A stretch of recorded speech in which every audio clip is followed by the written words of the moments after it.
तो आज हम लोग स्टार्ट करेंगे periodic table and its properties. Hindi में इसको नाम देते हैं आवर्त सारणी और इसके लक्षण। ठीक है, इसको खत्म करने के बाद हम लोग atomic structure, chemical bonding, oxidation and reduction chapter खत्म करेंगे। इसके बाद हम लोग चलेंगे ऑर्गेनिक केमिस्ट्री तरफ, क्योंकि इधर से बहुत ज़्यादा क्वेश्चन पूछे जाते हैं। ठीक है, तो आप लोग प्रॉपर अपने नोट्स को बना लें और उसी नोट्स में हमारे जितने पॉइंट्स हैं वो सारे नोट करते चले जाएं। बायो वाले सर जो हैं वो एक्चुअली डायग्राम बनाते हैं, तो डायग्राम में सारे पॉइंट बोल देते हैं, आप लोग उनके पॉइंट को जरूर नोट कर लें। ठीक है, चूंकि क्रैश बैच का टाइम मतलब होता है क्रैश बैच का कि हम लोग उसको तोड़ करके पढ़ें। ठीक है, और तोड़ करके क्या होता है, जैसे आपके पास बहुत ज़्यादा चैप्टर बड़ा है तो हमें उसको एकदम समराइज करके पढ़ाना पड़ता है, तभी हम लोग कवर कर पाएंगे 2 महीने में 80% सिलेबस। ठीक है, तो आप लोग यूट्यूब पर भी एक्टिव रहेंगे। एक्चुअली आज जो है 17 जुलाई की डेट में क्या है कि थोड़ी सी नेटवर्क प्रॉब्लम रही है पहले से। आपको पता है जब भी कोई काम फर्स्ट डे होता है, शुरुआत होती है, कहीं ना कहीं उसमें कुछ गड़बड़ियाँ हो जाती हैं। ठीक है, तो इसके लिए मैं माफ़ी चाहता हूँ, लेकिन अब आपको रेगुलर वीडियो मिलेंगे और वीडियो आप कभी भी देख सकते हैं। जैसे कई बार घर में आपके पास मोबाइल नहीं है, पिताजी का मोबाइल है, तो हम लोग जब वो घर पे आ जाते हैं तो वीडियो हम लोग कभी देख सकते हैं, उसके लिए कोई टेंशन नहीं लेने का। ठीक है, आपके पास जब भी टाइम हो तो ब्रेक करके हम इसको स्टडी कर सकते हैं। आपका काम यहाँ से कंटेंट लेकर के अपने नोट्स में ऐड करना और प्रॉपर उसको जो है रिवीजन करना और ऑब्जेक्टिव क्वेश्चन लगाना। ठीक है, बाद बाकी जो हम नोट्स देंगे आपको वो व्हाट्सएप पर आपको मिल जाएगा। चलिए देखिए, एक्चुअली पीरियोडिक टेबल जो हम लोग पढ़ने से पहले हम लोग इसको देख लें। इसमें 2 चीज़ों का बहुत ज़्यादा यूज होता है। सबसे बड़ी बात यहाँ पर एक होती है पीरियड। हालांकि पूरे पीरियोडिक टेबल में लगभग 118 एलिमेंट हैं, 118 तत्व हैं, हमें सभी की स्टडी नहीं करना है। एस ब्लॉक, पी ब्लॉक पूरा पढ़ना है, डी ब्लॉक में कुछ प्रॉपर्टीज पढ़नी है, एफ ब्लॉक हमारे सिलेबस में नहीं है। ठीक है, हालांकि वहां से एफ ब्लॉक से इलेक्ट्रॉनिक कॉन्फ़िगरेशन ICR परीक्षा में पूछे जाते हैं। यहाँ से कोई क्वेश्चन आपका छूटे कि नहीं, ये मेरी गारंटी है। देखिए, और बहुत ही बेसिक लेके हम लोग चलेंगे। अब यहाँ पर देखिए, इसमें 2 शब्द बहुत ज्यादा आते हैं। एक हम लोग बात करेंगे पीरियड के बारे में, इसको हिंदी में नाम देते हैं आवर्त। ठीक है, और दूसरा यहाँ पर एक शब्द आता है ग्रुप। दूसरा शब्द आता है ग्रुप, इसको हिंदी में नाम देते हैं तो हम लोग इसको हिंदी में समूह कहते हैं, या इसी को हम लोग वर्ग बोलते हैं। क्या बोलते हैं? वर्ग। ये 2 शब्द आते हैं। मैं आपको थोड़ा सा दिखा देता हूं पीरियोडिक टेबल को। देखिए, ये मेरे पास एक पीरियोडिक टेबल है।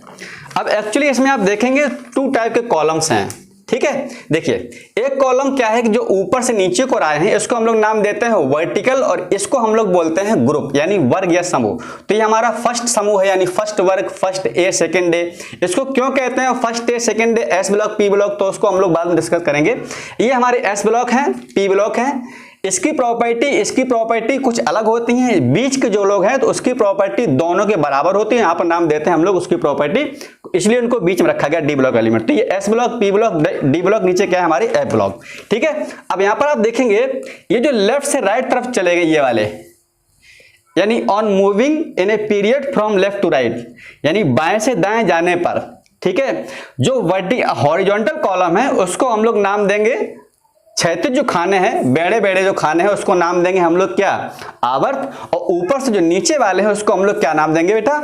उसको बोलते हैं हम लोग वर्ग या समूह। तो आपको 2 चीजें यहाँ पर याद करनी पड़ेंगी, वर्ग या समूह। चूंकि अभी जितनी प्रॉपर्टी आएंगी हम लोग सीधा शब्द बोलेंगे on moving in a group from top to bottom atomic radius are increase. तो आप समझ जाएंगे कि ये बोल रहे हैं कि वर्ग में ऊपर से नीचे जाने पर।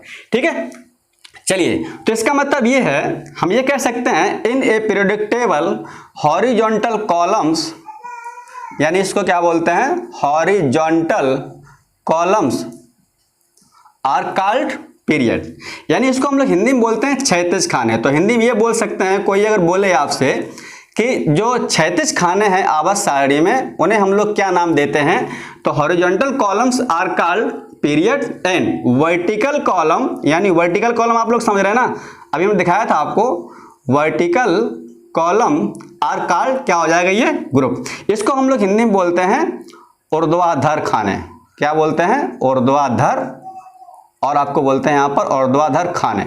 ठीक है, ऊर्ध्वाधर खाने। आप लोग राइटिंग पर ना जाए, कंटेंट केवल पढ़ें। ठीक है, देखिएगा, तो हमारे in a periodic table vertical columns are called group, in a periodic table horizontal columns are called period. अब बात आती है यहाँ पर कि पीरियड कितने हैं और ग्रुप कितने। एक क्वेश्चन यहाँ से पूछा जाता है स्टेट परीक्षाओं में, तो हम लोग इसको हटा दें। ठीक है, आप लोग इसको नोट कर सकते हैं, इसको हटा दें हम लोग। ठीक है, देखिए, अब हम लोग लिख सकते हैं in a periodic table only 7 periods are present.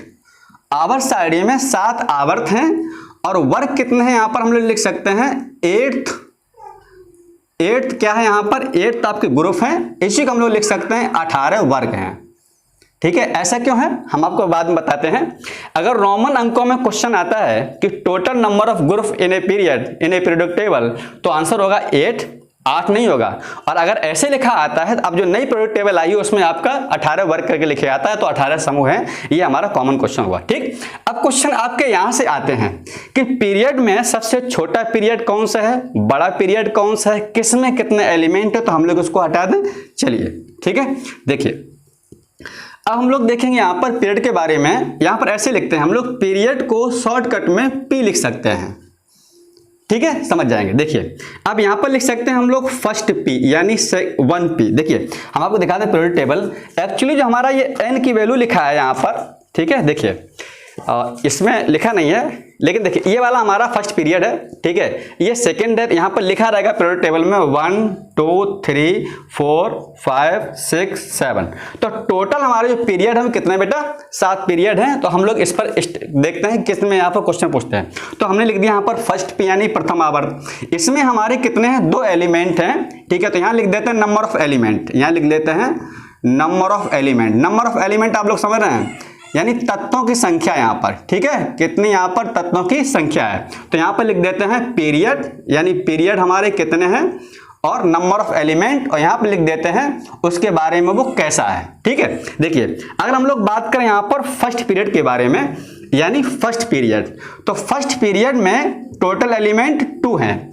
जब किसी पीरियड में टोटल एलिमेंट केवल 2 होंगे तो वो पीरियड सबसे छोटा होगा। तो यहाँ पर एलिमेंट कौन कौन है बेटा, हाइड्रोजन एंड हीलियम। ठीक है, तो इसको हम लोग बोलते हैं शॉर्टेस्ट पीरियड, या बोलते हैं वेरी शॉर्ट पीरियड, यानी हिंदी में से क्या नाम देंगे, अति लघु आवर्त। हिंदी में इसको नाम देते हैं अति मान होता बहुत छोटा, और लघु मान है छोटा, अति मान होता बहुत कम। ठीक है, तो अति लघु आवर्त। ठीक है, अब आपसे ये पूछेगा कि पीरियड टेबल में वेरी शॉर्ट पीरियड में कितने एलिमेंट हैं, केवल 2, और वो कौन सा है, फर्स्ट पीरियड। सेकंड पीरियड अगर बात करें तो इसमें आपके 8 एलिमेंट हैं, 8 तत्व यहाँ पर। ठीक है, ये पूछते हैं। ठीक है, मतलब सेकंड और थर्ड की यहाँ पर बात करें तो सेकंड थर्ड दोनों में आपके 8 एलिमेंट हैं। तो जब 8 एलिमेंट हो जाएंगे तो ये कैसे हैं आपके, शॉर्ट पीरियड। ये कैसे हैं, शॉर्ट पीरियड। इसको हिंदी में बोलते हैं लघु आवर्त। अब देखिए यहाँ से क्वेश्चन स्टेट परीक्षाओं में यहाँ से बहुत क्वेश्चन पूछते हैं। वो क्वेश्चन क्या पूछेंगे, टोटल शॉर्ट पीरियड कितने हैं, यानी टोटल शॉर्ट पीरियड कितने हैं, तो कितने हैं, 2। कौन कौन, second and third. Third period में कितने एलिमेंट हैं, सेकंड में कितने हैं, 8। यहाँ कितने हैं, 8 एलिमेंट। ठीक है, तो पूछ सकते हैं सेकंड थर्ड में टोटल एलिमेंट कितने हो जाएंगे, तो 16।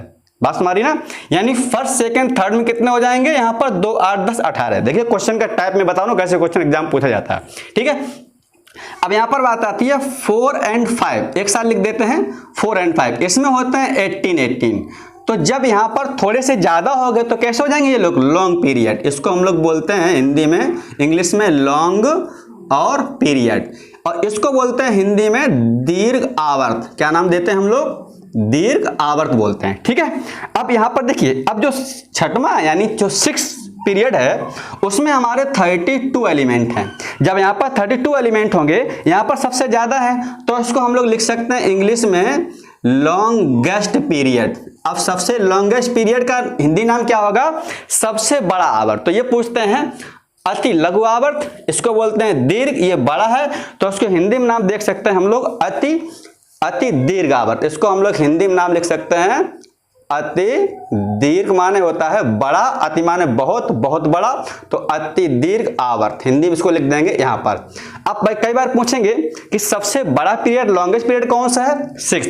एलिमेंट कितने हैं, 32। ठीक है, चलिए अब यहाँ पर जो 7th वाला है वो कैसा है, इनकम्प्लीट। यानी जो 7th वाला है उसमें कैसा है, इनकम्प्लीट। तो यहाँ पर एलिमेंट नंबर हम लोग काउंट नहीं करेंगे क्योंकि वो ऑलरेडी अधूरा आवर्त है। तो ये हमारी जानकारी हो गई है इसके बारे में।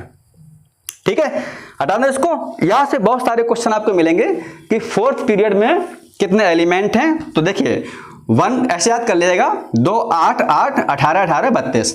ठीक है, 1 2 3 4 5 6 7, ठीक, पहले में 2, दूसरे तीसरे में 8 8, चौथे पांचवें में 18 18, छठे में 32, सातवें में कुछ नहीं। ठीक, चलिए यहां से आपको जानकारी मिल गई हो गई। ये हमारा हो गया नॉर्मल एक जानकारी थी पीरियड टेबल में, पीरियड क्या होता है, कितने पीरियड है, उसमें एलिमेंट कितने हैं। अब हम लोग बाद में इसकी स्टडी करेंगे। अब हम लोग यहाँ पर पॉइंट पर आते हैं। यहाँ पर देखते हैं सबसे पहले पीरियड टेबल में कुछ और प्रॉपर्टीज।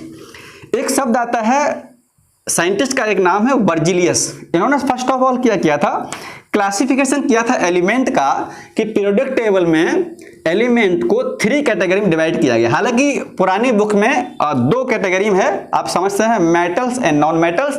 हालांकि हम लोग यहाँ पर 3 पार्ट डिवाइड कर देंगे तो आराम से समझ सकते हैं। तो आप हेडिंग लिख लीजिएगा, नेक्स्ट क्लासिफिकेशन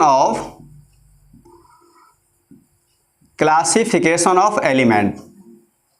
हिंदी में क्या बोलेंगे इसको, तत्वों का वर्गीकरण। ठीक है, आप लोग समझ सकते हैं, तत्वों का वर्गीकरण। काफी स्टूडेंट्स ये बोलते हैं कि सर आप हिंदी भी पढ़ाएंगे क्या, तो मैं यहाँ पर लिख देता हूं, मैं खुद ही ऑलरेडी हिंदी मीडियम का हूं, वर्गीकरण। ठीक है, मुझे खुद ही इंग्लिश नहीं आती है, आप लोगों ने सिखा दिया तो मैं सीख गया हूं। तो जनरली स्टूडेंट काफ़ी ऐसे हैं मेरे पास जुड़े हुए जो हिंदी मीडियम के हैं, तो वो हिंदी जब हम बोलते हैं तो लिख सकते हैं यहाँ पर। ठीक है, चलिए तो देखिए अब हम लोग बात करते हैं क्लासिफिकेशन ऑफ वर्जिलियस। अगर यहाँ पर साइंटिस्ट का नाम आता है तो क्लासिफिकेशन ऑफ एलिमेंट्स किसने दिया था, तो ये दिया था वर्जिलियस ने। किसने था ये, वर्जिलियस ने।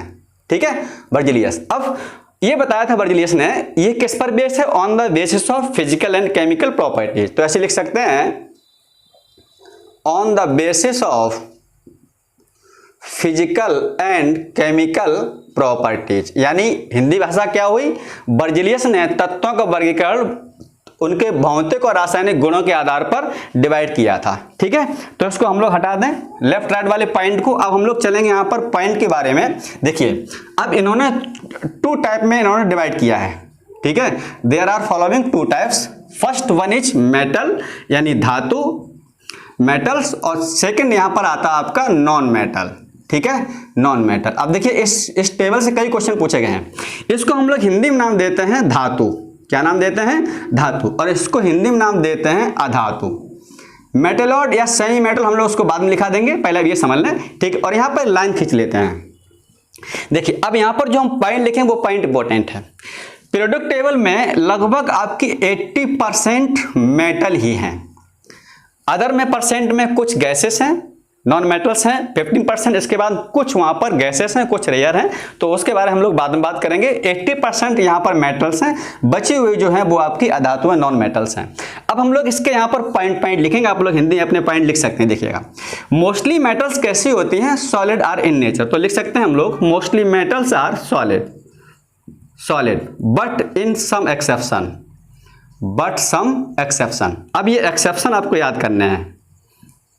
ठीक है, एक्सेप्शन मतलब हिंदी में बोलते हैं अपवाद। सभी धातु में ठोस होती हैं, कुछ अपवादों छोड़ करके। यहां पर अगर बात करते हैं तो नॉन मेटल्स आर सॉलिड, और कुछ यहां पर होती हैं हमारी लिक्विड यानी द्रव, और कुछ यहां पर होती हैं हमारी गैसेस। ठीक है, देखिए संडे में जो हमारा ऑनलाइन का जो लाइव का टाइम रहेगा वो 10 बजे से रहेगा, मैं अभी से बता रहा हूं। तो आप लोग संडे में 10 बजे लाइव रहिएगा। कोई एक बार हम देख लेते ट्राई करके, अगर नेटवर्क प्रॉब्लम अच्छा रहा तो संडे हम लोग जो है घंटे 2 घंटे 3 घंटे जितना चल सकेगा उतना हम लोग घसीटेंगे। ठीक है, देखिए तो सॉलिड, लिक्विड, गैस यानी नॉन मेटल्स आर ठोस, द्रव और गैस इन नेचर। अब देखते हैं यहाँ पर एक्सेप्शन क्या है, बहुत ज्यादा पूछता है। ठीक है, तो यहाँ पर जो एक्सेप्शन है, फ्रांसियम, ठीक है, सीजियम, मरकरी और गैलियम।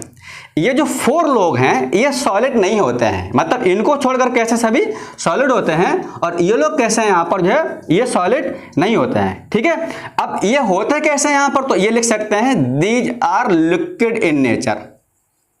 क्या होते हैं, liquid in nature at ordinary temperature, these are liquid in nature, francium, caesium, mercury and gallium. ठीक है, यहाँ पर जो है फिर से हमारे जान, ठीक है, फिर से हमारे जान कैसे होते हैं ये लोग, अब बात याद हो जाएगा। तो अब यहाँ पर ये पॉइंट कई बार पूछेगा, ये पॉइंट कि ऐसा मेटल्स कौन सा है जो ऑर्डिनरी टेम्परेचर पर लिक्विड होता है, तो इसका नाम क्या है, मरकरी, और हिंदी में इसको नाम देते हैं हम लोग पारा। क्या बोलते हैं, पारा। अब देखिए कई बार हिंदी में लिखा आता है पारा है, उसमें और दे देते हैं, बोलते हैं यहाँ पर धातु कौन है, तो मोस्टली ए विकल्प में यहाँ पर पीबी देते हैं, ठीक है। अब बच्चे सोचते हैं पारा हो तो पीबी सही होगा, नहीं है। आप ध्यान रहे, ये मरकरी है, इसको पारा बोलते हैं, और ये जो हमारा है इसको हम लोग लेड बोलते हैं, और इसको हम लोग हिंदी में बोलते हैं क्या, सीसा। बहुत ही बेसिक चीज है, बहुत ज्यादा एग्जाम पूछते हैं। अब बोले सीसा का सूत्र क्या है, तो यहाँ पर ऑप्शन में ऐसा ही दे देंगे। बच्चे जानते हैं कि ना से एन से नाइट्रोजन, पा से पी, तो सीसा से ऐसा ही होगा, नहीं, ठीक। तो ये बेसिक चीज है, तो इसको हम लोग हटा देते हैं, ये चीज है, ठीक है। अब हम लोग उधर चले, यहाँ हटा दिया, ठीक। देखिए अब लोग बात करते हैं यहाँ पर नॉन मेटल सॉलिड कौन कौन से होते हैं। देखिएगा आपका जैसे मान लीजिएगा आप बोरान है, कार्बन है, फास्फोरस है, सल्फर है, सेलेनियम है, ठीक है, और यहाँ पर आपकी आयोडीन है। ये लोग कैसे होते हैं, यहाँ पर सॉलिड होते हैं, ठीक है। सॉलिड में कौन कौन है, कार्बन है, फास्फोरस है, आपकी सेलेनियम है, और यहाँ पर सल्फर है, ठीक है, आयोडीन है। अब लिक्विड में कौन है, यहाँ पर देखिएगा लिक्विड में कौन कौन होता है नॉन मेटल्स में, लिक्विड में ओनली ब्रोमीन। ये क्वेश्चन कई बार पूछा गया है। अब क्या पूछते हैं पता है, ऐसी हाइड्रोजन गैस कौन सी है जो द्रव होती है, ठीक है। In which of the following which hydrogen gases are nature liquid. तो ऐसी कौन सी गैस है जो लिक्विड होती है, तो गैस लिक्विड बच्चे पूछते हैं कौन सा होगा, तो आपका क्या नाम हो जाएगा यहाँ पर, ब्रोमीन। अब यहाँ पर हम लोग बात करें, अब देखिए यहाँ पर सॉलिड है, ये देखिए आयोडीन, ये क्वेश्चन बहुत पूछा गया है, ठीक है। Only iodine are solid. अब पूछे कौन सी ऐसी गैस है जो सॉलिड है, तो आयोडीन। कौन सी ऐसी गैस है द्रव है, तो ब्रोमीन। गैसेस में हम लोग बात करें तो हमारे पूरे प्रोडक्ट टेबल में जो गैसेस हैं वो 11 गैसेस हैं। कितनी गैसेस हैं, 11 गैसेस। 6 हमारी है इनर्ट गैस, अक्रिय गैस है, कौन कौन, helium, neon, argon, krypton, xenon और रेडॉन। रेडॉन ऐसी गैस होती है जो एटमॉस्फेयर में नहीं पाई जाती। ये 2019 ICAR क्वेश्चन है, वो लोग पूछे थे कि ऐसी कौन सी गैस है जो इनर्ट गैस है जो आपकी एटमॉस्फेयर में नहीं पाई जाती, तो आंसर होगा वहां पर रेडॉन। तो हमारी 1 2 3 4 5 6 हो गई। इसके बाद में कौन कौन यहाँ पर है, आपकी फ्लोरीन है, क्लोरीन है, ब्रोमीन, आयोडीन यहाँ पर नहीं लेंगे। इसके बाद हम लोग लिख सकते हैं नाइट्रोजन, ऑक्सीजन और आपकी आती है हाइड्रोजन। तो 5 गैस ये है, 6 गैस है, टोटल कितनी हो गई गैसेस। तो फर्स्ट पॉइंट हमारा देखिए समझ जाएंगे हम लोग, ठीक है। चलिए अब चलते हैं हम लोग सेकंड पॉइंट की तरफ। देखिए एक भी पॉइंट आपको छूटेगा नहीं, कोई भी आप बुक लगाएं। चलिए हटा दें इसको। देखिए अब हम लोग लिखते हैं सेकंड पॉइंट, ठीक। देखिए सेकंड पॉइंट हम लोग चलते हैं और वही पॉइंट लिखाएंगे जो मोस्टली एग्जाम में पूछे जाते हैं, ठीक है। देखिए अब सेकंड पॉइंट हमारा यहां पर ये है, मोस्टली मेटल्स आर, यहां लिख सकते हैं, अगला पॉइंट लिखिएगा, mostly metals are good conductor of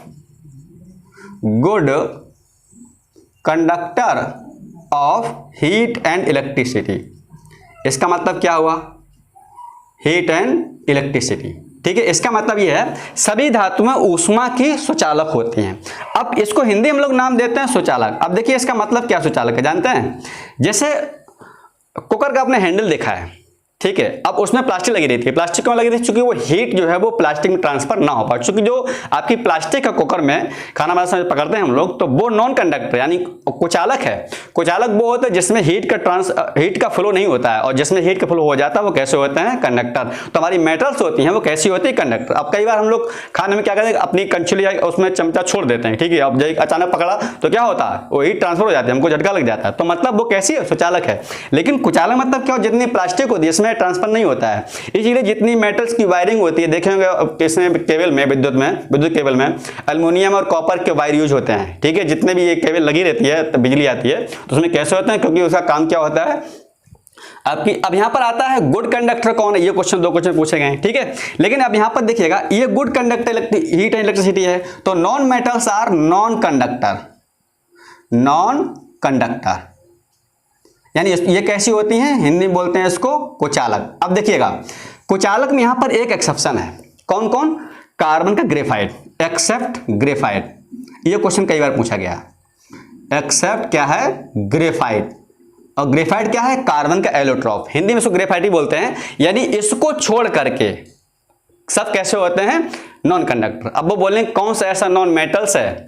अब ऐसे क्वेश्चन देते हैं कि सभी यहां पर जो है non metals mostly 100% non conductor होते हैं, बट एक को छोड़ करके, बट इन सम एक्स, तो आंसर आपको मिलेगा कार्बन, और यहाँ लिखा रहेगा Cg, तो हम लोग समझ जाए कार्बन है और ये ग्रेफाइट इसका एलोट्रोप यानी अपर रूप है। अब यहाँ पर क्वेश्चन ये पूछता है, दो क्वेश्चन बहुत पूछते हैं कि सबसे बेस्ट कंडक्टर कौन सा है, तो आप लोग दो पॉइंट यहाँ पर बना लें।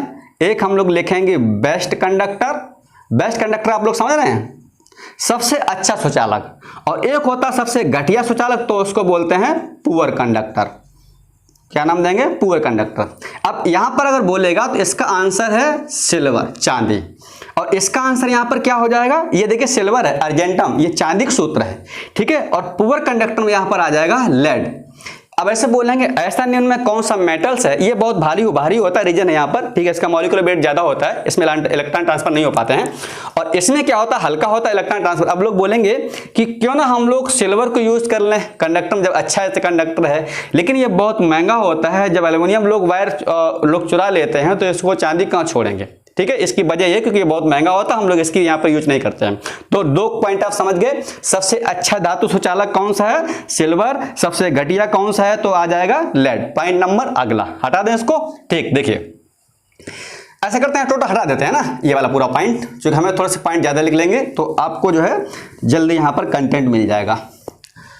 देखिए इसको हटा दें, इधर पूरा साफ कर देते हैं, अपनी कॉपी वाला साफ ना कर देना, यही वाला साफ करना हमारा काम है, ठीक है, कॉपी साफ कर दिया तो वो गायब हो जाएगा। चलिए अब देखते हैं हम लोग पॉइंट नंबर थर्ड बारे में। थर्ड यहाँ पर पॉइंट क्या है देखिएगा, थर्ड यहाँ पर पॉइंट ये है कि इन लोगों में ये क्या मेटल जो होते हैं, these has high melting point and boiling point, melting point and boiling point. यहां पर क्या होता है, low MP and BP. BP blood pressure नहीं है, ये बीपी है आपका क्वथनांक, बॉइलिंग पॉइंट, ठीक है। चलिए तो ये क्वेश्चन इतना इंपॉर्टेंट नहीं है, लेकिन फिर भी कैरेक्टरिस्टिक कई बार आ जाता है तो हम लोग इसको लिख सकते हैं। अब लिखते हैं हम लोग फोर्थ पॉइंट। फोर्थ पॉइंट में अगर हम लोग यहां पर देखेंगे, चौथे पॉइंट में, फोर्थ पॉइंट हमारा ये पॉइंट है, यहां पर जो धातुएं होती हैं वो कैसे, देखिए धातुएं कैसी हो गई, सॉलिड हो गई। सेकंड पॉइंट हमारा क्या था, good conductor of heat and electricity हो गई। चौथा पॉइंट, थर्ड पॉइंट क्या था, they have high melting point and volume, इनका क्वथनांक गलनांक ऊंचा होता है। चौथा नंबर क्या है, ये मेलिएबल होती हैं, जैसे आघात वर्धनीयता गुण पाया जाता है। अगला पॉइंट हो जाएगा ये चमकीली होती है, देखा होगा धातुएं कैसी होती, चमकती हैं। नॉन कंडक्टर में ऐसा, नॉन मेटल्स में ऐसा नहीं होता है, ठीक है। इनके ऑक्साइड कैसे होते हैं, they oxide are basic in nature, ठीक है, हाइड्राइड आर नॉन वोलेटाइल, ये सारी इसकी प्रॉपर्टी हैं। तो हम लोग यहाँ पर नेक्स्ट पॉइंट में पढ़ेंगे, चौथे नंबर पर हम लोग देखेंगे यहां पर जो है अगला पॉइंट हम लोग क्या बोले थे, दे आर मेलिएबल। मेलिएबल इसको हम लोग हिंदी में नाम देते हैं आघात वर्धनीयता। क्या नाम देते हैं, आघात वर्धनीयता। और देखिए इसका मतलब क्या होता है, ये तो आपकी नॉन मेलिएबल होती है, ठीक है। अब यहां पर इसका मतलब क्या जानते हैं, आघात मतलब होता है चोट पहुंचाना, ठीक है, इसका मतलब होता है चोट पहुंचाना। आघात जो बोलते हैं किसी को आघात ना पहुंचाएं, ठीक है, इसका मतलब होता है चोट पहुंचाना। अब हम क्या करते हैं, जब भी कभी कोई मेटल्स होती हैं उनको हम गर्म करने पर हथौड़े से जब पीटते हैं तो देखा होगा वो फैल जाते हैं। जैसे देखा होगा लोहार, हम लोग जब गांव में अपने जो किसान जो आपके जो वो होते हैं खेती में यूज करने वाले जो औजार होते हैं उनको जब हम लोग ले जाते हैं पिटवाने के लिए, तो अपना खुरपा है, हंसिया है, बहुत सारे प्रोडक्ट बनवाते हैं उनसे, फावड़ा है, तो इतना लोहा ले जाते हैं, क्या करते हैं गर्म करता है, पीटता क्या करता है, जैसे ही मोड़ते हैं उसी टाइप में उसको हम लोग बना सकते हैं, ठीक है। तो यहां पर इसका मतलब ये हो गया है मेलिएबल का मतलब धातुओं को गर्म करने पर, पीटने पर जो फैल जाती हैं उस फैलने की प्रॉपर्टी हम लोग बोलते हैं मेलिएबल। अब यहां पर बात ये आती है कि मेलिएबिलिटी का ऑर्डर क्या होता है, ये क्वेश्चन इंपॉर्टेंट है, ठीक है, कि मेलिएबिलिटी का ऑर्डर क्या होता है। आपने देखा होगा सबसे ज्यादा जो ऑर्डर होता है यानी ऑर्डर ऑफ मेलिएबिलिटी, तो सबसे ज्यादा होता है गोल्ड में यानी औरम सोने में। आप क्या करिए, इतना सोना ले जाइए, बहुत बड़ा सोना है, ठीक है, इतना तो औकात नहीं हमारी है, इतना सोना आप ले जाइएगा, इतना 10 ग्राम मान लीजिए, मतलब 1 तोला है, ठीक है। अब आप क्या करेंगे, इस 1 तोले 10 ग्राम से हम पूरी है वो चेन बना सकते हैं। आपने देखा होगा 2-2.5 तोले जो है हार बन जाते, देखे होंगे, जो है बड़ा खूबसूरत होता है। तो ये चीज क्या होता है, इस प्रॉपर्टी हम लोग बोलते हैं मेलिएबल, ठीक है। तो यहां पर सबसे पूछा जाता है कि सबसे बेस्ट मेलिएबिलिटी मेटल कौन सी है, तो होती है आपकी गोल्ड। इसके बाद जो आपका ऑर्डर आता है वो यहां पर ऑर्डर आता है आपका चांदी यानी एजी, ठीक है, ये ऑर्डर पूछा जाता है। ठीक है, अब बोलेंगे मैलिएबिलिटी फर्स्ट में कौन है, ये तो सेकंड मैलिएबल मेटल कौन सा हो गया आपकी, सिल्वर। थर्ड नंबर पे यहाँ पर आता है आपका एल्युमिनियम। ठीक है, चौथा नंबर पर आपका आता है कॉपर यानी Cu, और फिर आता है आपका टिन। बस ये 4 आप याद रखिएगा, मोस्टली यही पूछते हैं 2 चीजें। ठीक है, यहां पर ऐसी कोई प्रॉपर्टी इसमें नहीं पाई जाती है। चलिए अब हम लोग देखेंगे नंबर 5 पॉइंट हम लोग ये देखते हैं यहाँ पर इसके बारे में, ये कैसी होती हैं, डक्टाइल इन नेचर, यानी कैसी होती हैं, डक्टाइल इन नेचर। इसको हिंदी में नाम देते हैं तन्यता। धातुओं में कैसा होता है, तन्यता गुण पाया जाता है या नहीं। अब इसका देखिए मतलब क्या होता है, जैसे आप देखा होगा गर्मियों में जो बिजली के लट्ठे होते हैं उनके वायर गर्मियों में कैसे लूज हो जाते हैं, टेम्परेचर कारण क्या होता है, उनमें तन्यता का गुण पाया, मतलब खिंच जाते हैं, गर्म होने पर जो खिंच जाते हैं उसको हम लोग क्या बोलते हैं, डक्टाइल। अब यहाँ से ऑर्डर पूछा जाता है कि सबसे ज्यादा डक्टिलिटी गुण किस में होता है, तो यहाँ पर आपका हो जाएगा Au। ठीक है, Au में होता है, फिर यहाँ पर आ जाएगा Ag में, फिर इसके बाद में आता है प्लेटिनम, इसके बाद आपका आता है आयरन, और फिर इसके बाद में आता है आपका निकिल। ठीक है, फिर यहाँ पर आता है आपका कॉपर। तो आप ये पॉइंट याद रखिएगा, डक्टिलिटी इसमें कोई प्रॉपर्टी नहीं पाई जाती है। ठीक है, तो इसका लगभग एक ही जैसा ऑर्डर होता है, यहाँ पर थोड़ा डिफरेंस है इस मैलिएबिलिटी का। ठीक है, क्योंकि ये हल्की जो मेटल होती है, ये बहुत हल्की मेटल, ये भारी मेटल है, तो भारी मेटल जब पीटेंगे तो फैलेंगे ऑलरेडी, ये ऑलरेडी हल्की है तो वो इसमें प्रॉपर्टी ये वाली उतनी नहीं पाई जाती है। ठीक है, तो अब इसको हम लोग देखते हैं अगला पॉइंट, हटा दें इसको। चलिए अब देखते हैं 5 नंबर पॉइंट। 5 नंबर में क्या है, oxide of metals are basic in nature. ये पॉइंट इंपॉर्टेंट है। ठीक है, देखिएगा अगला पॉइंट है आपका 5 नंबर, यानी ऑक्साइड। इसके ऑक्साइड कैसे होते हैं, बेसिक इन नेचर, यानी क्षारीय होते हैं। बेसिक इन नेचर यानी जो धातुओं के ऑक्साइड होते हैं कैसे होते हैं, बेसिक इन नेचर। अब देखिए बेसिक मतलब क्या है, अच्छा इसके ऑक्साइड कैसे होते हैं, oxide are acidic in nature, acidic in nature, यानी कैसे होते हैं, इसको हिंदी में बोलते हैं अम्लीय। क्या नाम देते हैं हिंदी में, अम्लीय होते हैं। ये कैसे होते हैं, हिंदी में उसको बोलते हैं, इसके ऑक्साइड कैसे होते हैं, क्षारीय। अब इसका रीजन क्या है, ये क्वेश्चन बहुत आता है। हालांकि हम लोग ऑक्साइड जब पढ़ेंगे तो वहां पर तब पढ़ेंगे, डिस्कस करेंगे आगे कि ऑक्साइड एसिडिक बेसिक कैसे हम लोग पहचानते हैं और उनकी प्रॉपर्टी क्या होती है, उनका तरीका क्या होता है। देखिए जो ऑक्साइड बेसिक होते हैं इसका मतलब ये है, मेटल के ऑक्साइड अगर हम लोग लेंगे तो मान लीजिए मैं एक एग्जाम्पल यहाँ पर लिख लूँ, Na2O। ठीक है, Na2 है, ये N2 नहीं है, Na2O मतलब सोडियम ऑक्साइड, K2O। जैसे आपने देखा होगा जो फर्स्ट ए ग्रुप के लोग होते हैं, यानी फर्स्ट ए के जो लोग हैं एल्केली मेटल्स, यहाँ लिख लेते हैं हम लोग सेकेंड ए, तो ए जो लोग होते हैं ये बनाते हैं M2O टाइप और ये बनाते हैं MO type. M means first A, ये मीन्स सेकेंड ए। ठीक, अब M मीन्स मतलब यहाँ पर क्या हुआ, जैसे मान लो मैं लिख दूँ Na2O, यहाँ लिख देते हैं K2O। ठीक है, यहाँ लिख सकते हैं CH2O, यहाँ हम लोग एग्जाम्पल लिख लेते हैं MgO, इसका जगह मेटल MgO, यहाँ लिख लेते हैं CO। ये हमारे मेटल कैसे हो गए, oxide. Basicity of oxide are increase from top to bottom in a group, मतलब वर्ग में नीचे जाने पर क्षारीयता कैसी बढ़ेगी। बोले आवर्त सारणी सबसे अच्छा सारी बेसिक कौन सा है, तो सीजियम ऑक्साइड। फर्स्ट ए का कैसा होगा, सबसे सीजियम ऑक्साइड कैसा होगा, सबसे मोर बेसिक इन नेचर। अब ये हमारा हो गया बेसिक। इसका रीजन क्या है, बेसिक क्यों होता है, कोई ऑक्साइड बेसिक तब होगा जब इसको वाटर में डिजोल्व करने पर अगर ये बेस बनाता है तो ऑक्साइड बेसिक होता है। इसको बना दें तो ये पता क्या बनाएगा, MgOH का होल ट्वाइस। तो यहाँ से हम लोग क्या कर देंगे, 2 से मल्टीप्लाई कर देंगे तो ये बैलेंस हो जाएगा। यहाँ से हाइड्रोजन गैस आपकी जो है बाहर निकल जाएगी। ठीक है, हाइड्रोजन गैस बाहर निकल जाएगी। मान लो मैं सोडियम कर बनाऊं, ठीक है, प्लस H2O यहाँ पर ले लूं, तो यहाँ पर जब ये H2O ले लेंगे तो क्या बना देगा, ये हो जाएगा CH2O, CSOH का होल ट्वाइस, CSOH का होल ट्वाइस। मतलब जो फर्स्ट ए के होते हैं वो MOH का होल ट्वाइस आप क्या बनाते हैं, ये हो जाएगा आपका CSOH। ठीक है, फर्स्ट ए के क्या बनाते हैं, यहाँ पर इस तरीके ऑक्साइड बनाते हैं। तो हमारे कैसे हो गए, ये वाले बेसिक इन नेचर, और सेकंड ये वाले लोग हो गए वो कैसे हो गए, आपके एसिडिक इन नेचर हो गए। ठीक है, तो हम लोग इसको हटा दें, समझ जाएंगे। अब देखिए यहाँ पर आते हैं एसिडिक नेचर, ये देखिए इसका मतलब होता है अम्लीय, मतलब इनका जो ऑक्साइड है अगर हम लोग वाटर में डिजोल्व करें तो क्या बनाएगा, एसिड, तो क्या हो जाएगा, एसिडिक इन नेचर। तो ऐसे लिख सकते हैं, मान लिया हम लिख सकते हैं N2O5, ठीक है, SO2, SO3, Cl2O7 more acidic oxide सबसे आवर्त ये होता है, यानी एसिडिक नेचर यहाँ पर क्या होगा, इसकी ऑक्सीडेशन नंबर 7 होगी, जितनी ज़्यादा ऑक्सीडेशन नंबर होगी उतना ज़्यादा वो एसिडिक होगा इन नेचर में, ठीक है।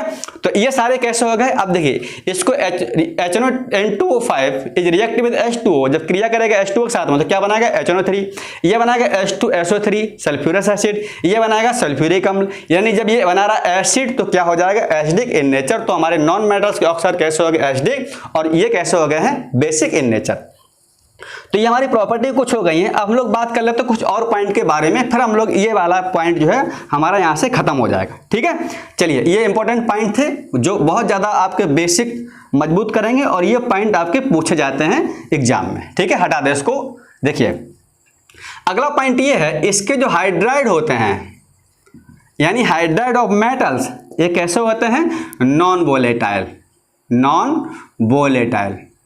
इसको हम लोग बोलते हैं हिंदी में अवाष्पशील, मतलब वाष्पीकृत नहीं होते हैं। रीजन क्या होता है यहाँ पर, ये कैसे बनाएंगे यहाँ पर आपके आयनिक कंपाउंड, इसलिए, ठीक है। इसके होते हैं कोवैलेंट, तो इसके जो हाइड्राइड होंगे वो कैसे हो जाएंगे वोलेटाइल, कैसे हो जाएंगे वोलेटाइल हो जाएंगे, ठीक है। आप समझ जाएंगे वोलेटाइल मतलब होता है वाष्पशील। तो यहाँ से इतने हमारे पॉइंट जो है इसमें आज कंप्लीट हो गए मेटल्स नॉन मेटल्स को लेकर के, कोई यहाँ पर पॉइंट छोटा नहीं है, ठीक है। तो इतना हमारा पॉइंट हो गया मेटल नॉन मेटल, जितने पॉइंट आएंगे आप समझ जाएंगे, उसको याद कर लेंगे। चलिए अब हम लोग यहाँ पर कुछ पॉइंट और पढ़ते हैं इसी में टोटल। अब देखते हैं हम लोग यहाँ पर मेटेलॉइड और सेमी मेटल्स के बारे में, ठीक है। देखिए जैसे जैसे हमारी वीडियो बढ़ते चला स्पीड थोड़ी सी बढ़ जाएगी हमारी, और उसको स्पीड को आप लोग मेंटेन करना सीखें, तभी हम लोग इसको जो है सक्सेस पा सकते हैं। चलिए अब हम लोग बात करते हैं सेमी मेटल। क्या बात करते हैं सेमी मेटल्स के बारे में, इसी को हम लोग बोलते हैं मेटेलॉइड। क्या नाम देते हैं मेटेलॉइड, हिंदी में इसको नाम देते हैं उपधातुएं। कई बार इनका नाम ही पूछ लेता है कि उपधातुएं कौन कौन सी होती हैं, सेमी मेटल्स वाले हम लोग बात कर लेते हैं, ठीक है। अब देखिए जो सेमी मेटल्स हैं इसका मतलब क्या है, सेमी मीन्स होता है हाफ, मेटल्स मान ली धातुएं, यानी ऐसे एलिमेंट्स जिनमें कुछ प्रॉपर्टी मेटल्स की होती हैं कुछ प्रॉपर्टी नॉन मेटल्स की होती हैं, तो उसको नाम दिया जाता है सेमी मेटल्स या उपधातुएं। तो ऐसे लिख सकते हैं दीज हैव बोथ प्रॉपर्टी, यानी दोनों के लक्षण पाए जाते हैं, both properties of metal and also known metals, metals and non मतलब ऐसे एलिमेंट जिसमें धातु अधातु दोनों गुण पाए जाते हैं, तो उसको नाम देते हैं हम लोग जो है मेटेलॉइड। कुछ यहाँ पर मेटेलॉइड है हम लोग नाम लिख देते हैं बसीजी, इसमें कुछ कम प्रॉपर्टी होती है, सिलिकॉन, बसीजी, ऐसे सब टीपो, ऐसे सब टीई और पो, ये हमारे हो गए मेटेलॉइड। यहाँ से क्वेश्चन बहुत ज़्यादा पूछे गए हैं कि ये लोग जो है मेटेलॉइड होते हैं, तो ये क्वेश्चन कई बार पूछा गया कि मेटेलॉइड कौन से होते हैं, तो मेटेलॉइड सीधा आप बता दिए, हिंदी बोलते हैं उपधातु में, तो सीधा बता दीजिए बसीजी ऐसे सब टीपो, बसीजी ऐसे सब टीपो पोलोनियम, ठीक है। मोस्टली ये पूछेगा तो हमने यहाँ पर इस पर आपको आंसर लगा दिया, ठीक है। अगर सब दिए जाते हैं यहाँ पर मान लो यहाँ पर 1 2 3 4 तो आंसर इधर से शुरू कर देंगे लगाना, ठीक। चलिए अब हम लोग लिखे थे पूरे प्रोडक्ट टेबल में 11 गैसेस होती हैं, तो हम लोग लिख लेते हैं यहाँ पर कुछ और पॉइंट, फिर हम लोग चलेंगे नेक्स्ट प्रॉपर्टी में जो आपकी बहुत ही इंपॉर्टेंट है। चलिए हमने लिखा था अभी 11 gases in A product table. कौन कौन बताए थे हमने, 6 बताई थी हमने नोबल गैसेस, यानी इसको हम लोग हिंदी बोलते हैं अक्रिय गैस है, अक्रिय गैस है, और एक इसी को हम लोग नाम देते हैं नोबल गैस या बोलते हैं शून्य ग्रुप की गैस, शून्य गैस है, ठीक है। कौन कौन यहाँ पर बताई थी हमने आपको, हीलियम, नियॉन, आर्गन और क्रिप्टन, और आपकी आती है जीनॉन, और अब आती है यहाँ पर रेडॉन, ठीक है, जीनॉन और रेडॉन, XE जीनॉन रेडॉन। और यहाँ पर कुछ बताई थी जैसे आपकी हाइड्रोजन है, ऑक्सीजन है, नाइट्रोजन है, फ्लोरीन है और क्लोरीन है। तो 5 आपकी ये हो गई हैं और 6 आपकी हैं, टोटल कितनी होगी हमारी, ये 6। और ये कैसी होती है, जो एटमॉस्फेयर में नहीं पाई जाती है, only radon are not found in atmosphere, ठीक है। तो अब हम लोग यहाँ पर देखते हैं लास्ट पॉइंट इसी में बेसिक में, एम्फोटेरिक एलिमेंट, हिंदी हम लोग नाम देते हैं उभयधर्मी तत्व। क्या बोलते हैं, उभयधर्मी तत्व। ये क्वेश्चन कई बार पूछा गया है, हम लोग यहाँ पर लिखेंगे amphoteric elements, amphoteric elements, Hindi में इसको नाम देते हैं उभयधर्मी तत्व। बहुत पूछता है कि उभयधर्मी तत्व क्या होता है। उभयधर्मी, इसको हिंदी में बोलते हैं उभयधर्मी तत्व के बारे में, ठीक है। उभयधर्मी तत्व देखिए इसमें बड़ा ही अच्छा है। उभयधर्मी ये क्या होते हैं, उभयधर्मी एलिमेंट वो होते हैं जो मेटल्स और नॉन मेटल्स की जो ऑक्साइड की प्रॉपर्टी होती है वो सेम होती है। मतलब इनके ऑक्साइड जो होते हैं वो मेटल्स के ऑक्साइड तरीके से वर्क करेंगे, इनके ऑक्साइड नॉन मेटल्स के ऑक्साइड तरीके से वर्क करेंगे, तो उसको हम लोग नाम उभयधर्मी में तो होता है दोनों, ठीक है। यानी इनकी प्रॉपर्टी दोनों तरीके से वह काम करती है, तो उसको हम लोग नाम देते हैं एम्फोटेरिक एलिमेंट्स। अब यहाँ पे एग्जाम्पल लिखते हैं हम लोग कौन कौन है। बेरिलियम है, बोरान है, ठीक है। इसके बाद में आपका है टिन है, और टिन के बाद लिख सकते हैं हम लोग जो है लेड है, पीबी सीसा, जिंक है। 1 2 3 4 5 टोटल आपकी इसमें 9 एलिमेंट हैं, ठीक है। तो यहाँ पर हम लोग लिखेंगे इसमें अब जो है beryllium, boron, tin, lead, zinc, aluminium. यहाँ पर लिख लेंगे जिंक और क्या लिख लेंगे एल्युमिनियम, और फिर लिखेंगे यहाँ पर आर्सेनिक, एंटीमनी, ठीक है। तो 1 2 3 4 5 6 7 8 एलिमेंट आपके कैसे हैं यहाँ पर जो है एम्फोटेरिक हैं। अब सुनिए यहाँ से बहुत इंपॉर्टेंट पॉइंट है। अब यहाँ से इनके ऑक्साइड और हाइड्रोक्साइड दोनों ही एम्फोटेरिक होते हैं। क्या क्या होते हैं इनके, ऑक्साइड एंड हाइड्रोक्साइड। ये क्वेश्चन हर आपको बुक में मिलेगा, ठीक है। हाइड्रोक्साइड कैसे होते हैं, amphoteric in nature, amphoteric in nature. मतलब ये जो ऑक्साइड हैं वो एसिड के साथ भी सेम बिहेवियर करेंगे और बेस के साथ भी सेम बिहेवियर करेंगे, तो उसको नाम देते हैं हम लोग एम्फोटेरिक, ये है, ठीक है। अब इसको देखिए हम लोग याद कैसे करेंगे, तो इसका एक तरीका मैं आपको बता दे रहा हूं इसको याद करने का। देखिए इसको करिएगा बेवफा सुनो, बेवफा सुन ले, ठीक है। बेवफा सुन ले जानम, ठीक। अल्लाह ऐसे सबका है, यहां लिख लेंगे अल्लाह ऐसे तो सबका है, ऐसे तो सभी का है, तो याद हो जाएगा, ठीक है। बेवफा सुन ले जानम, अल्लाह ऐसे तो सभी का है, तो ये हमारे एम्फोटेरिक यहां से याद हो जाएंगे। अब देखिए यहां पर क्वेश्चन क्या पूछेगा, मान लो यहां पर पूछेगा Al2O3, बोले एसिडिक बेसिक ना, एसिडिक ना बेसिक, कैसा है एम्फोटेरिक, ठीक है। यहां पर इसको बना दे हाइड्रोक्साइड OH का होल 3, एसिडिक बेसिक ना, एसिडिक ना बेसिक, कैसा है एम्फोटेरिक।